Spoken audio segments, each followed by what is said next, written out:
The Labyrinth by ACH Smith. Chapter 5, Bad Memories, Part 2.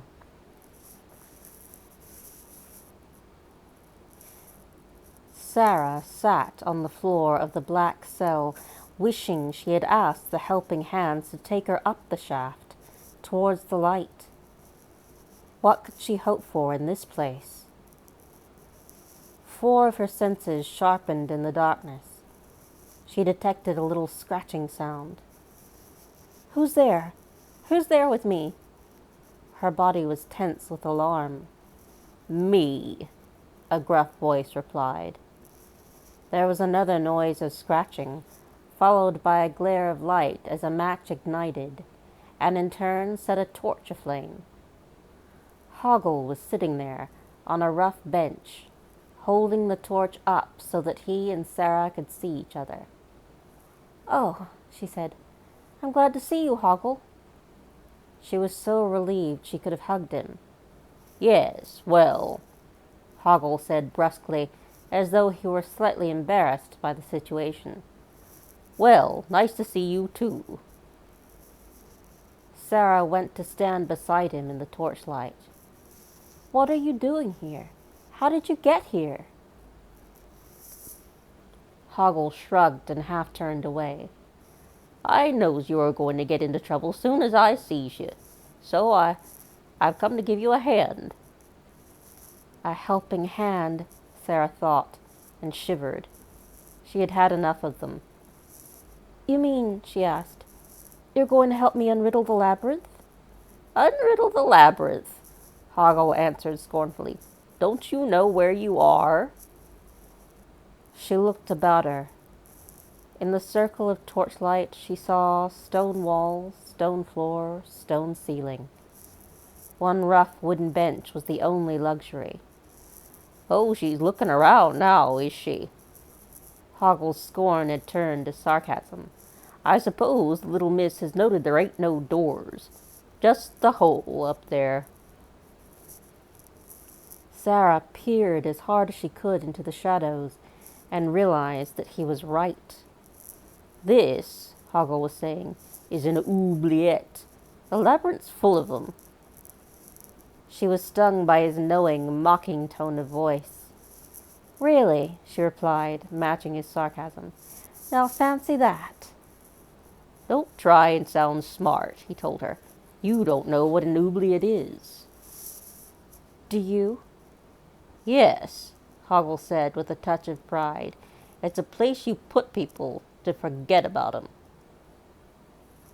She remembered her verbs in French class, and, pleased with herself, said, "Of course, it comes from the French verb oublier, to forget, but you already know that, naturally." Hoggle raised his chin to scratch it, at the same time letting his eyes roll portentously round the cell. What he had said began to sink in, and Sarah looked at the flickering stone walls and shuddered.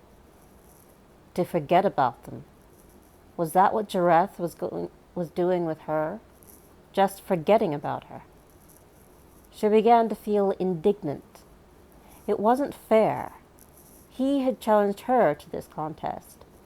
All the odds were stacked against her, but she had made a brave enough start. He couldn't, now, just dump her in here to rot. Could he? Hoggle had taken the torch and waddled into one corner of the oubliette. He beckoned her to follow. She did, casting a great shadow across the walls.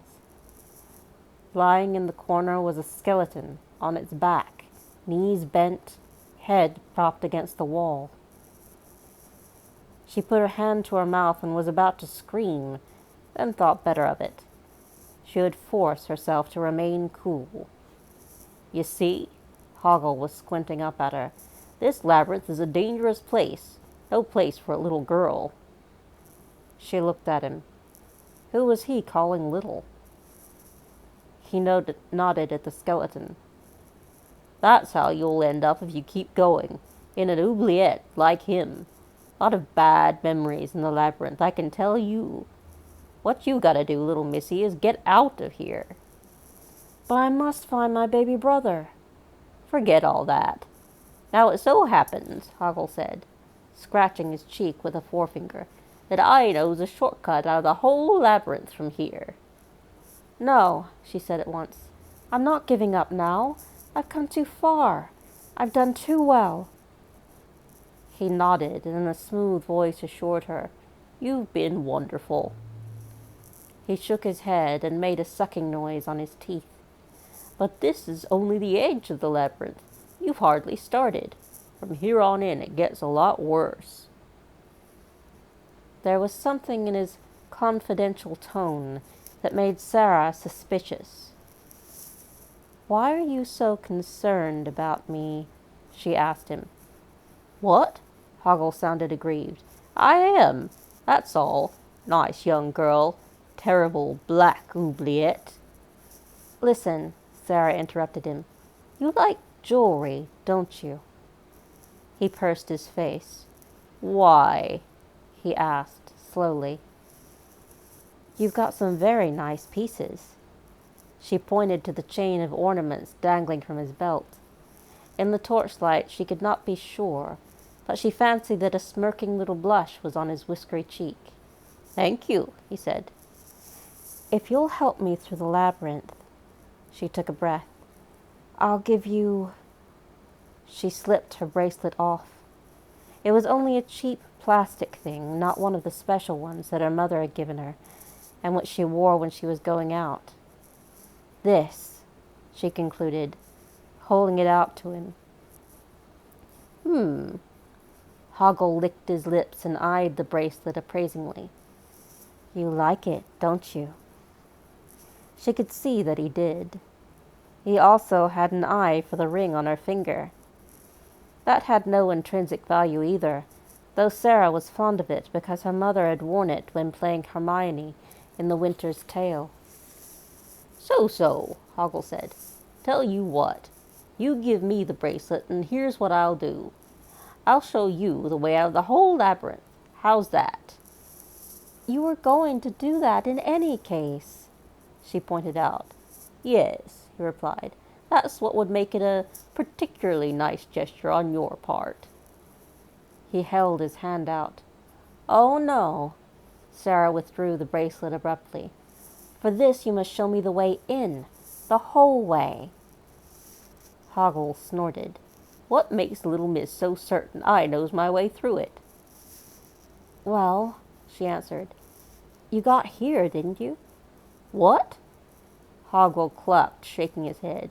Yes, but I told you this is just the fringe of it all. You've got nowhere yet. Come on, where's your common sense? You don't want to go farther in than this, really. You've done all you can and more. You have proved you're a smart, brave girl, and you don't deserve what would become of you in here. He glanced pointedly at the skeleton, which seemed to be jiggling in the flicker of the torchlight. No, you deserve to be saved from that. I'll say that much for you. So, how about it? He gazed up at her with eyes of piggy shrewdness from beneath his sprouting eyebrows. She looked back at him candidly.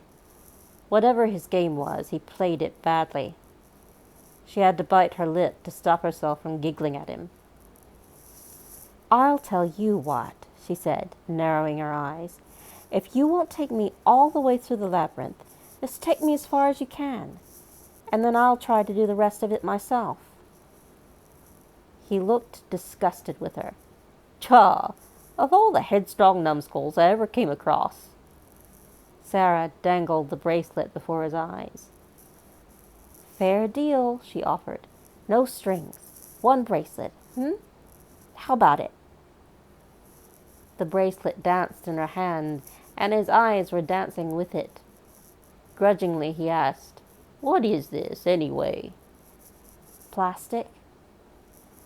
His eyes shone.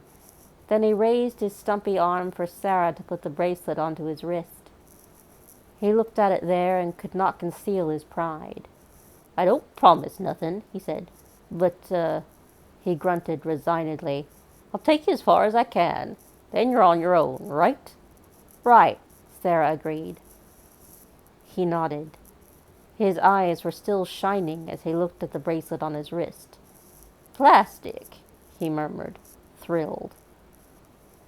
Come on, then, Sarah urged him. Hoggle sprang into action. He seized the heavy wooden bench and, with a strength Sarah wouldn't have suspected in his small and round-shouldered body, he upended it so that the seat was flat against the wall. Sarah was surprised to see 2 doorknobs on the underside of the seat, one on the left and one on the right, and she was disconcerted when Hoggle turned one knob and the seat became a door into the stone wall. That's not fair, she thought. With a mischievous grin, because he was enjoying himself, showing off to the young miss, Hoggle walked through the doorway. She was about to follow him when she heard a crash and a clattering. Broomsticks and buckets fell out of the doorway into the oubliette. She grinned, recognizing the old broom closet joke. Oh, damn, she heard Hoggle say, with the cupboard. He came out backward and avoided her eye as he thrust the brooms and buckets back inside and closed the door. Still sheepish, he grasped the other doorknob. Can't be right all the time, can we? He muttered. This time he opened the door rather less boldly. He peered through. This is it, he told her. Come on, then. She followed him into a dimly lit corridor with walls of grotesquely carved rock. They were working their way along the corridor when a voice boomed, Don't go on. Sarah jumped violently and looked all around her. She saw no one except Hoggle, and then she realized. Carved in the stone wall was a mouth. Standing back from it, she saw that the mouth was part of a huge face. Similar faces lined both sides of the corridor. As she and Hoggle passed them, each intoned a deeply resonant message. Go back while you still can. This is not the way. Take heed and go no farther. Beware, beware. It will soon be too late. Sarah put her hands over her ears. The warning seemed to be echoing inside her head. Hoggle, bustling onward, looked around to see where she had gone to and saw her standing. Pah! He waved his hand. Don't take no notice of 'em. They're just phony warnings. You get a lot like them in the Labyrinth. It means you're on the right track. Oh, no, you're not, a face boomed. Do shut up. Hoggle snapped back at it. Sorry, the voice said. Only doing my job. Well, you needn't do it to us, Hoggle answered, and led the way on down the passage. The face watched them go. Shrewd cookies, it murmured appreciatively. The passageway twisted and turned, but on the whole, Sarah had the impression that they were moving forward, if such a direction existed in the labyrinth, and she felt encouraged. They passed another carved face. Oh, beware, the voice declaimed. For don't bother. Hoggle flapped his hand dismissively. Oh, please, the face begged. I haven't said it for such a long time. You've no idea what it's like, stuck here in this wall and with... All right, Hoggle told it, but don't expect us to take any notice. The face brightened up. Oh, no, of course not. It cleared its throat. Well, the path you take will lead you to certain destruction. It paused. Thanks, it added politely. While the face was droning on, a small crystal ball had been rolling and skipping down the passage from behind Sarah and Hoggle. It overtook them as they turned a corner, and they saw it bounce on ahead of them. A blind beggar squatted with his back to the wall, his hat upturned on the ground in front of his feet. The crystal ball hopped smartly into the hat. Sarah heard Hoggle groan. She looked at him. His mouth was open and his eyes were staring at the hat on the ground. The beggar turned his face toward them. So what have we here? He asked. Nothing, Hoggle spluttered. Nothing? Nothing? The beggar rose up. Hoggle froze. Sarah gasped. It was Jareth. Your Majesty! Hoggle bowed so obsequiously that he was at risk of performing a forward roll. What? He swallowed and smiled haggardly. What a nice surprise. Hello, Hedgewort, said the king of the goblins. Hogwart, Sarah corrected him. Hoggle, Hoggle said, gritting his teeth. Hoggle, Jareth said, in a kindly conversational voice. Can it be you're helping the girl? Helping? Hoggle prevaricated. In what sense? In the sense that you're taking her father into the labyrinth, Jareth said. Oh, Hoggle replied. In that sense? Yes. Oh, no, your Majesty. I was leading her back to the beginning. What? Sarah exclaimed. Hoggle forced his lips into an ingratiating smile for Jareth. I told her I was going to help her unriddle the labyrinth. A little trickery on my part. He guffawed and gulped. But actually, Jareth, smiling pleasantly, interrupted him. And what's this plastic trinket round your wrist? This, Hoggle looked wide-eyed at the bracelet, which someone must have slipped onto his wrist when he was snoozing, and which he had unaccountably not even noticed there until this very moment. Why, he stuttered, my goodness, well, I never. Where did this come from? Hoggle, Jareth spoke levelly. If I thought you were betraying me, I would be forced to suspend you head first in the bog of eternal stench. Oh, no, your Majesty. Hoggle's knees were wobbling. Not that. Not the eternal stench. Oh, yes, Hoggle. Jareth turned and smiled at Sarah. And you, Sarah, how are you enjoying the labyrinth? Sarah swallowed. Beside her, she heard Hoggle's feet shuffling. Determined not to allow Jareth to intimidate her, she affected a nonchalance she was far from feeling. She hesitated. It's a piece of cake. Jareth raised one elegant eyebrow. Hoggle's eyes closed in dismay. Oh, really? Jareth sounded intrigued. And how about making it a more entertaining challenge? He looked up, and in the space of air before his eyes, the 13-hour clock appeared.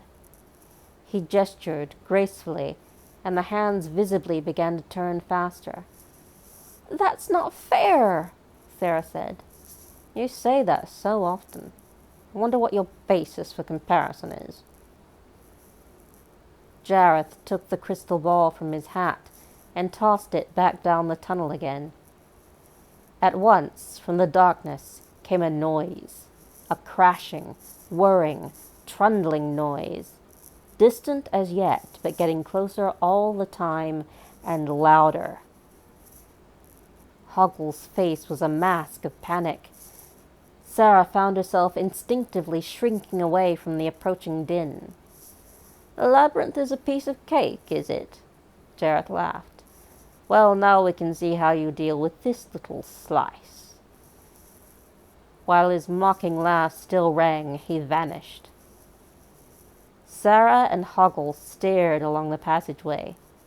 When they saw what was coming at them, their jaws dropped and they trembled. A solid wall of furiously spinning knives and chopping cleavers was bearing inexorably down upon them. Dozens of keen blades were glittering in the light, every one of them pointing forward and whirring wickedly.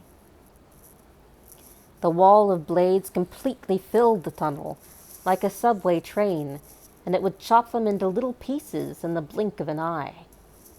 And, Sarah noticed with horror, along the bottom of the slashing machine was a busy row of brushes for tidying up after itself.